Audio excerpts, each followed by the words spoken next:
changing the narrative on suicide. People express their depression. People would say it's a cry for attention. It's actually a cry for help. And when someone is coming to us, we don't even have to give our opinion. We just need to hear them out and hear who they are. Separating the person from the situation and seeing them for who they are. And allow them to come to us where we listen reflectively. Welcome to the Storybook Africa podcast, a sanctuary of inspiration and transformation for the vibrant youth of Africa. Through the power of stories, we weave together the threads of resilience, hope, and cultural heritage, empowering young Africans to embrace their unique journeys with courage and confidence. From the sweeping savannas to the bright cities to the remote villages, each episode invites you to explore the diverse contexts that shape the extraordinary experiences and visions of Africa's youth.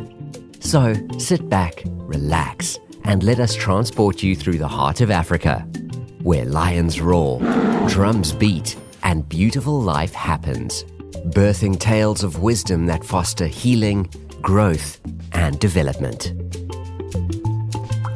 So thank you so much for making time to have a conversation about changing the narrative on suicide. My name is Whitney Mwangi. I'm the founder of the Storybook Africa. We get to meet here for the first time, but hopefully it won't be the last of conversations.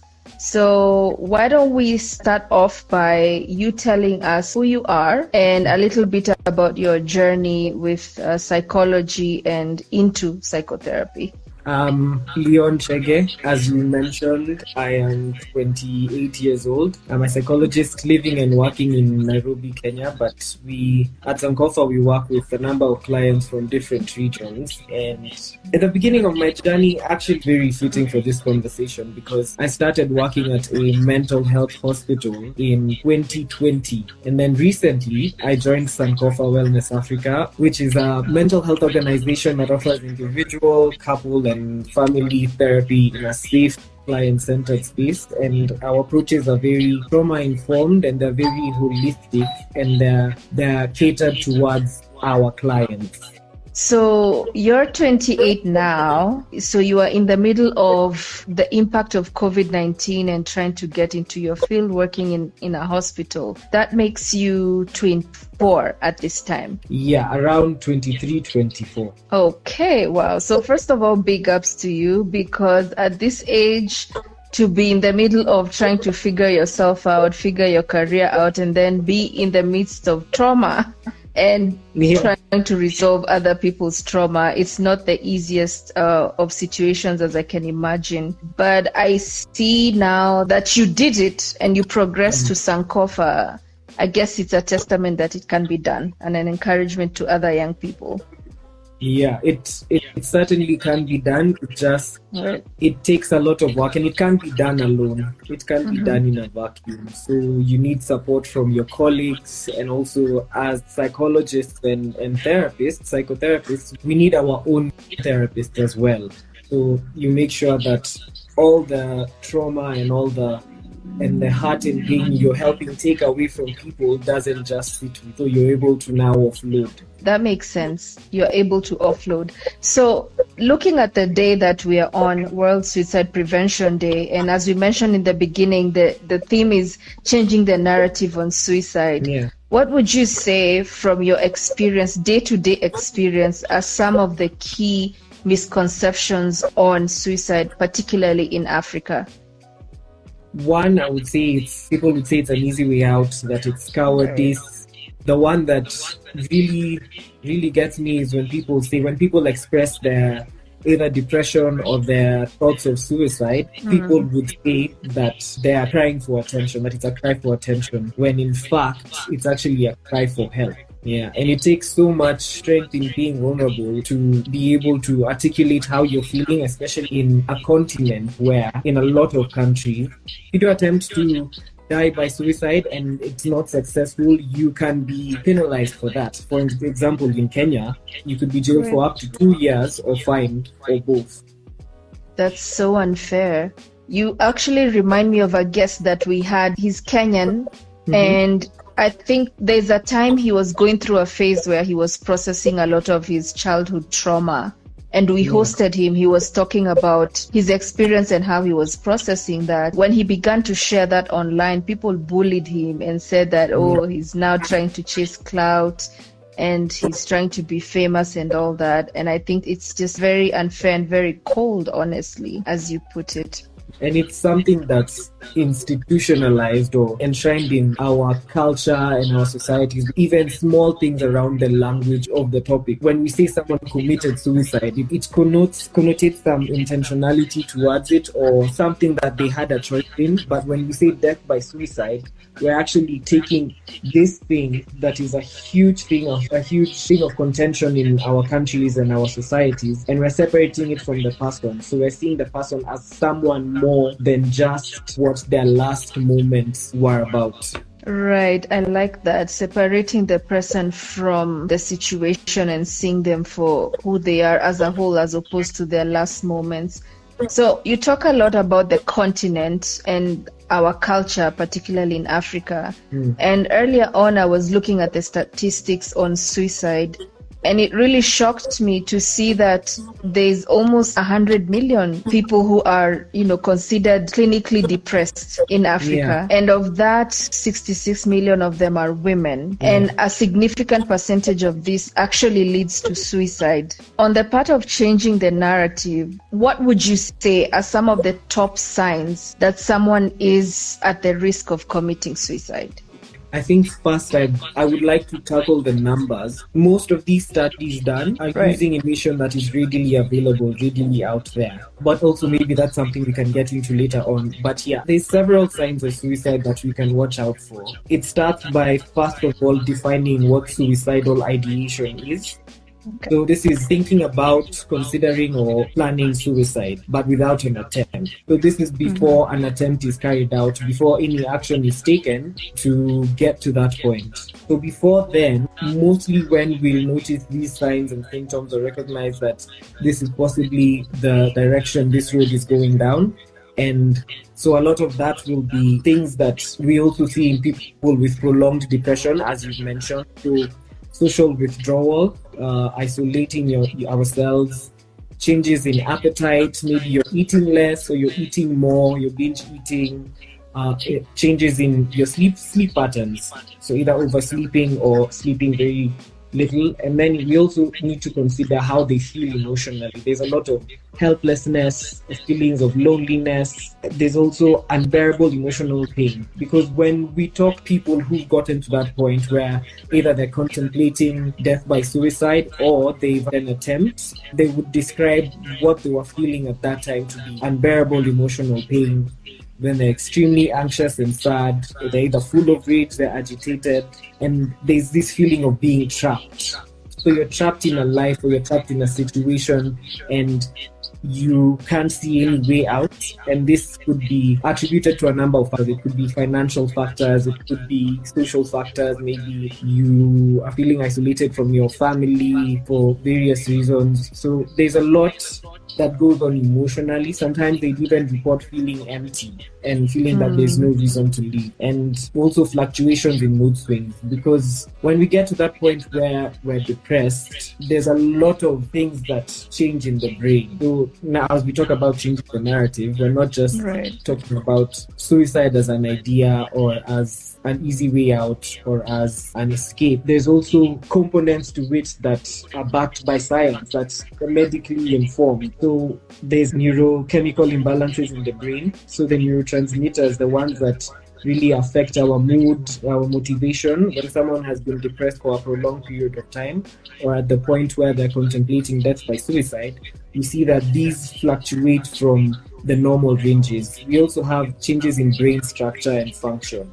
The specific parts of the brain that are responsible for memory, emotional regulation, decision-making, impulse control, and stress, these are also, you can tell that they're modified from research that has been done. Our brain networks, how our brain works, how the neurons and electrical impulses fire in our brains, we see that these also change, and what they lead to is a negative self-perception, rumination on maybe what is bothering you or what you're struggling with, and emotional dysregulation. So those are the things that happen in the brain. And now what we can see behaviorally, we're looking out for warning signs for someone contemplating death by suicide, is that they take dangerous risks, they research ways to die, they either drink more heavily or indulge more in drugs. It could even be stockpiling medication. How they see the best way out is they make a plan for their suicide, they give out possessions and money, and they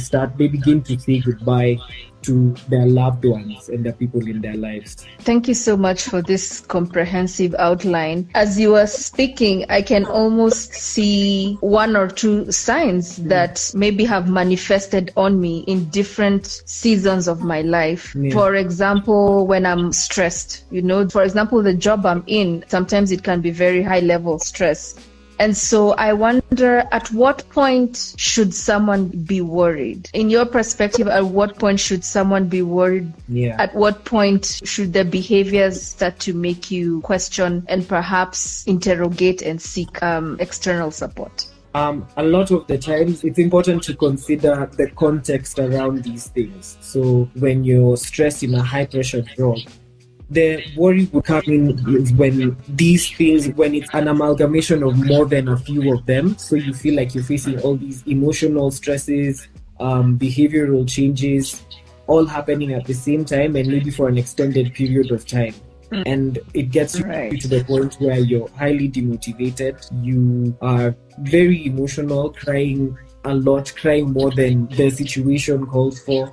Or when you feel stressed or trapped, that feeling of being trapped and feeling hopeless.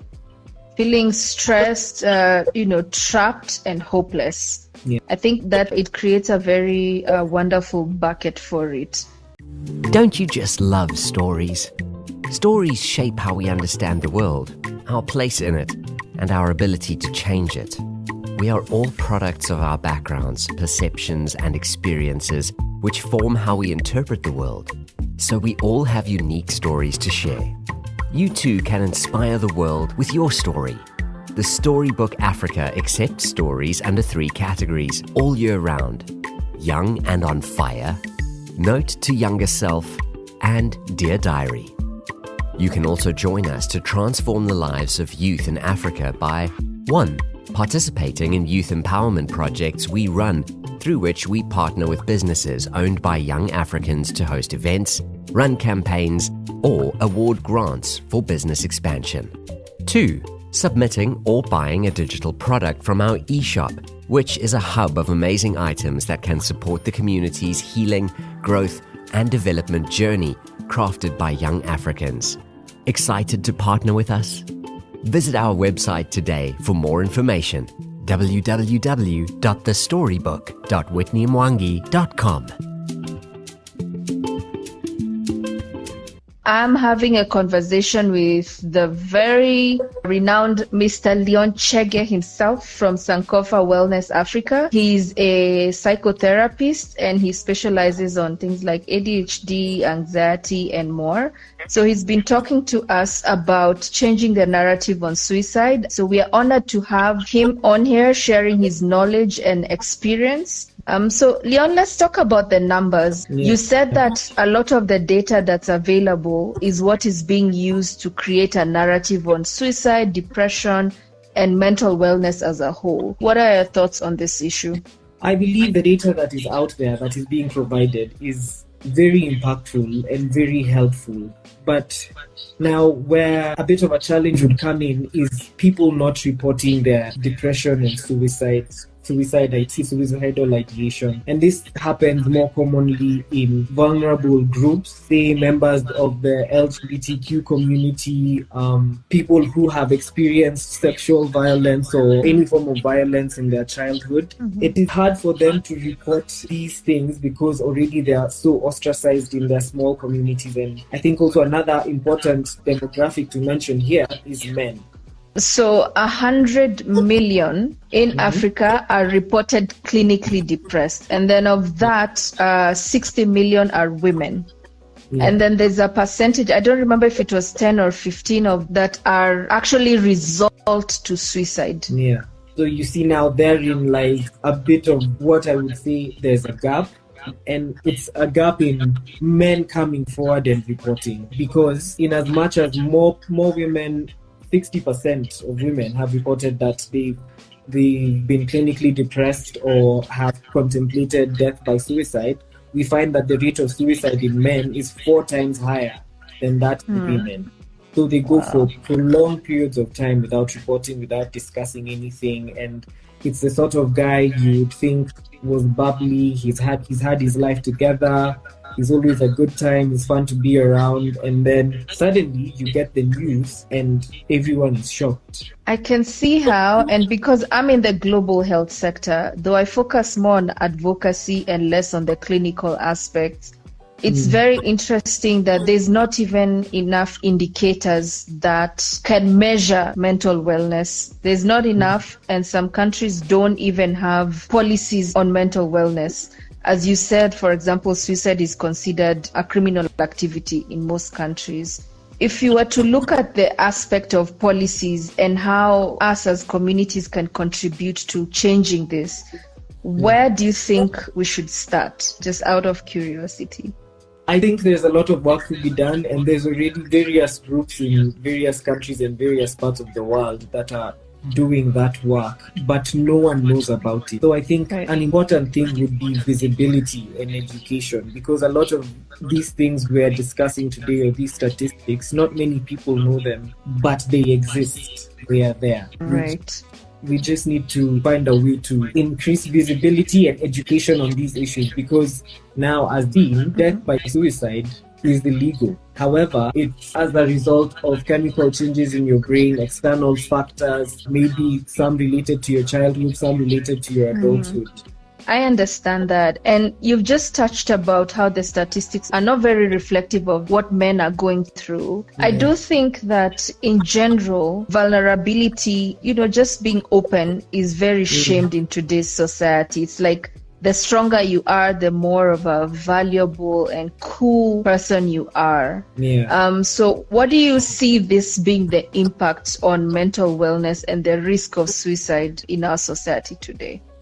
Again, I think I will fall back on that example, because most people who are propped up to be the strong one, to keep it all inside and deal with your issues internally and alone and by yourself, would be men, because that's what men are seen to be as. Whereas when we look at women, they have built a community around themselves of fellow women where they can sit down and talk about their issues without really feeling judged or feeling like, one of their friends will tell them, "Ice, you man up.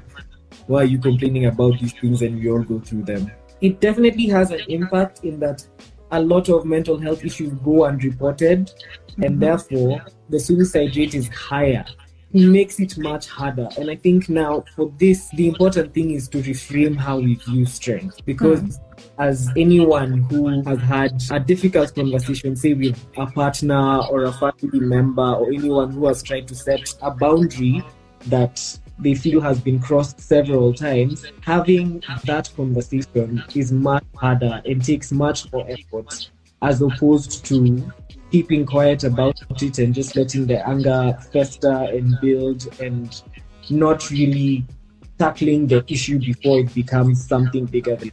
I don't know if you've had that experience. If we talk about my experience, I think we could stay here the whole night, because first of all, as a firstborn, what you described as the experience of men, for me was the experience of firstborn. You're feeling everything is invalid. Things need to be straight line, black or white. What we say is what needs to be done. And so, no shade to our parents. I'm sure they tried their best that they could. But again, being propped as, you have to be perfect, you have to be strong, you have to focus, no crying, no, sulking. That indeed, I do see how it can lead to a lot of issues in the future. Seeing you again, and for example, the journey I've been on healing, for me, I believe in therapy. I've been in and out of sessions for I started during COVID, so it must be 4 years plus now. Yeah. And it's amazing. Honestly, I cannot get through without it, because it's good to be able to process life with someone who doesn't have familiarity with you. Yeah. They're able to give you context, they're able to give you a fresh perspective, and they're also able to give you, I would say, an informed and evidence-based perspective. So in that way, you're not feeling like you're alone or hopeless, as you initially talked about. Yes. And so now you've raised the issue of, for example, when someone is going through something, their feelings or thoughts are perhaps invalidated. And these are some of the roles that the society plays. So how do you recommend that family, friends, the community at large supports people to, one, change the narrative on suicide and even just improve mental wellness as a whole? I will say something I've said to some of my clients and also some of my friends as well. I think a lot of interpersonal conflict and the misunderstanding of each other comes from this idea or this template of a person and who you want them to be. And so you as a firstborn, if I have this template of you need to be stoic. You need to not be overly emotional. You need to be the support for all of your younger siblings. When you don't live up to that, because I already have this expectation of you, I begin to judge you, or I get upset, or I hold no space for who you are as a person on your own. So I think seeing someone as a whole and not as an idea of something is something that's really important. And the only way we can find out who someone is if we hold space for them, if we create a safe space for them and allow them to come to us where we listen reflectively. And when someone is coming to us, we don't even have to give our opinion. We just need to hear them out and hear who they are.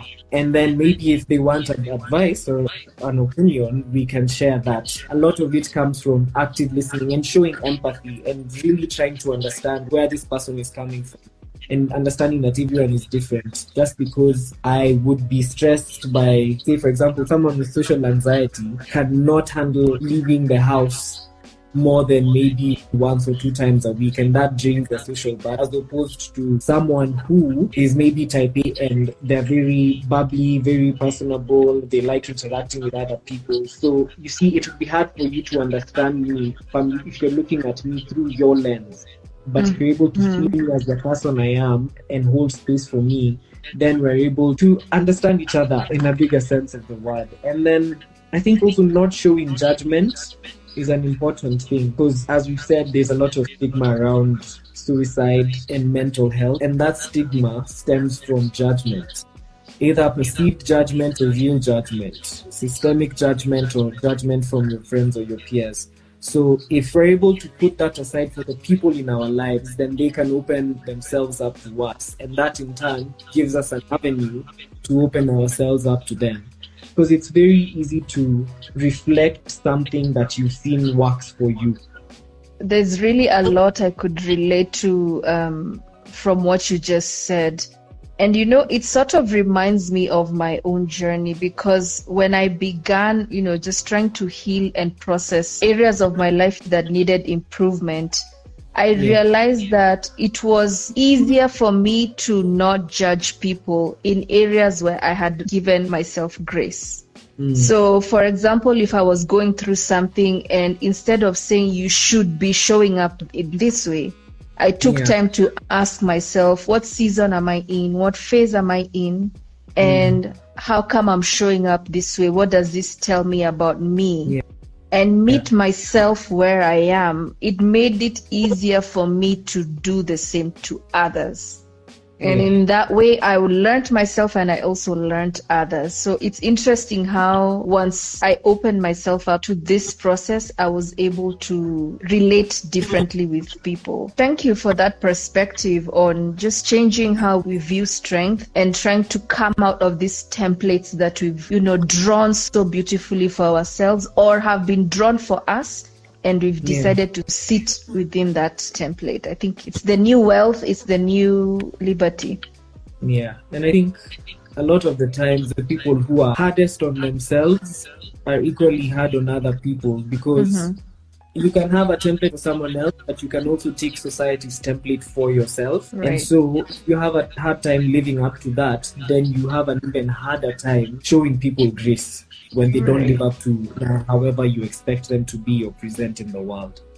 Yeah. Absolutely. So I'm going to go ahead and take some comments and questions because I can see there's quite a bit of them. Mukima says, from personal experience, I fear when someone shows more love than the usual. I hope that makes sense. Okay, so we are going to need to process this one, Mukima. Wamboi says, how can we create a safe space to speak on suicidal attempts?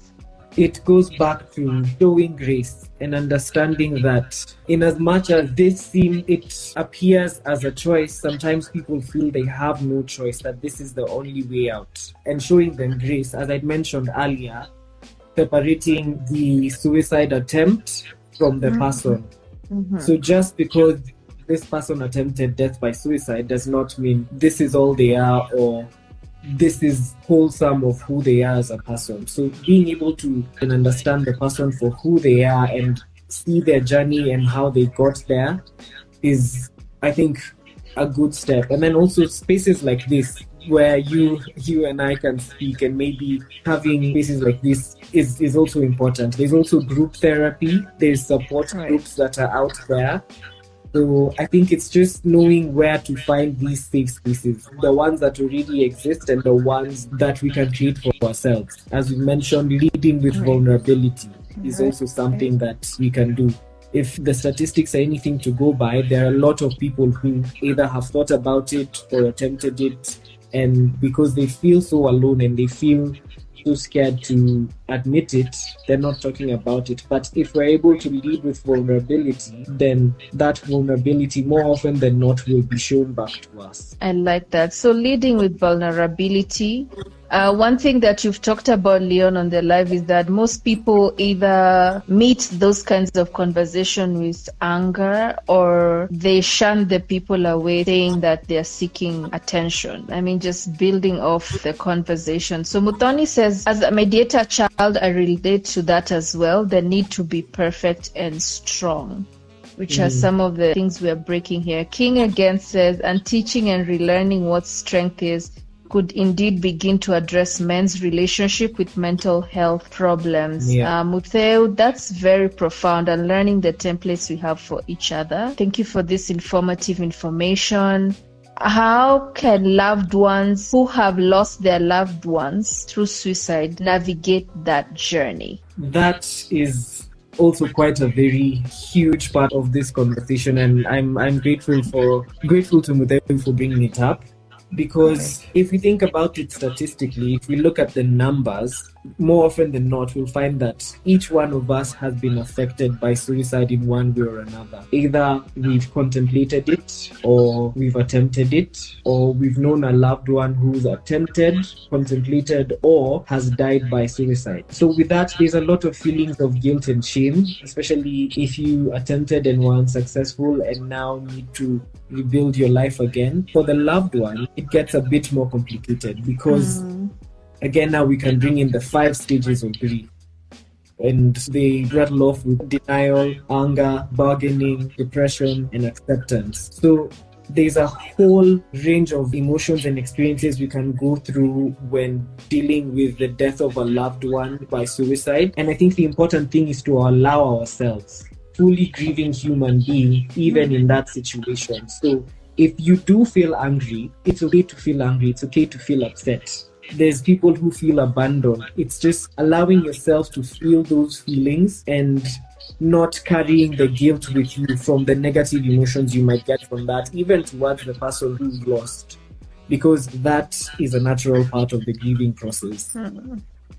It's certainly not an easy experience, especially if that person was very dear to your heart and you sort of feel like you failed them. And I've seen stories where perhaps even the person tried to share their experience, but no one really paid attention to them Bozoma is her name. She's written a book on her experience with her husband, who called her. He made a distress call and said he had been making lots of threats to commit suicide. And then the phone call, I think they'd had an argument, and he said, if you don't come home, I'm going to jump off. And she said, you keep saying this, go ahead and do it. And he finally did it. So to just live through this kind of experience, I wouldn't wish it even on my worst enemy. So I'm glad we are getting opportunities to have these conversations. So as we head towards the close, Leon, let's talk about what Mukima brought on the table. From personal experience, I fear when someone shows more love than the usual. I hope that makes sense. So. Yeah, and I think Mudomi has captured it nicely. So from what I understood, Mukima was saying, if you have a loved one and they've been struggling, and all of a sudden there's a change up, and they're suddenly more loving, they're showering you with affection or attention, that be a warning sign, or it could be any number of other things. Because as you mentioned, when the suicidal ideation takes hold, you contemplate death by suicide, and there's even some planning that goes behind. I already know this will be over soon. I can now let all the love having for the people I care about out. So in moments like those, I think it's important to share your concerns, because there really be no other way to figure out what is happening. To share your concerns, and then also maybe if you feel like you're not at the point where you're able to handle that or to take on that, the weight of someone else's life, then you can refer them. And there's many various resources we have, especially in Kenya. We have Befriend Us Kenya. There's a bunch of others which I think I will share with you, and then maybe we can share with anyone who's interested. It could be a warning sign, or it could be the depression lifting. Maybe the stressor that was in their life has suddenly been removed, has been taken away. Or it could be a cycle of emotions, because also we know that there is a disorder that exists called bipolar mood disorder, where extreme periods of sadness are followed by extreme periods of euphoria and happiness. It could be any number of factors. The important thing to do would be to get information, and once that information is gotten, is to seek help. Because you just can't know if they've transitioned through the various stages of grief and they're now, coming out on the other side, or, it's just a short and temporary change. Wow. Yeah. This has been a very productive conversation. I've learned quite a lot, and I hope that we can continue to empower, especially young Africans, because we do go through a lot, and sometimes you feel like there's no time to start reflecting on your issues, because there's another thing you need to be taking care of and just hustling on and about. Yeah. So if people would like to learn with you and grow with you on the journey of psychology, where can they find you online?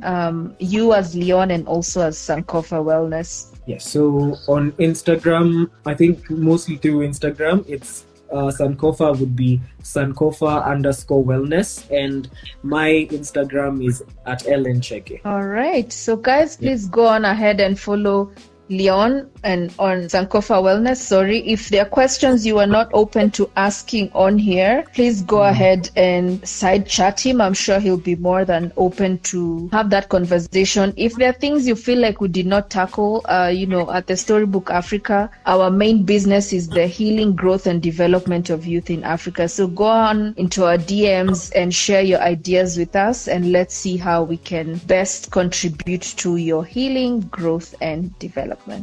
Thank you so much for your time. Hope to stay in touch. Thank you. Thank you, Whitney. Thank you, everyone. All right. Thank you. So sorry to read that, Classy Arena. I recently lost my mom, and this feeling doesn't go away. Just wish there is more you could have done.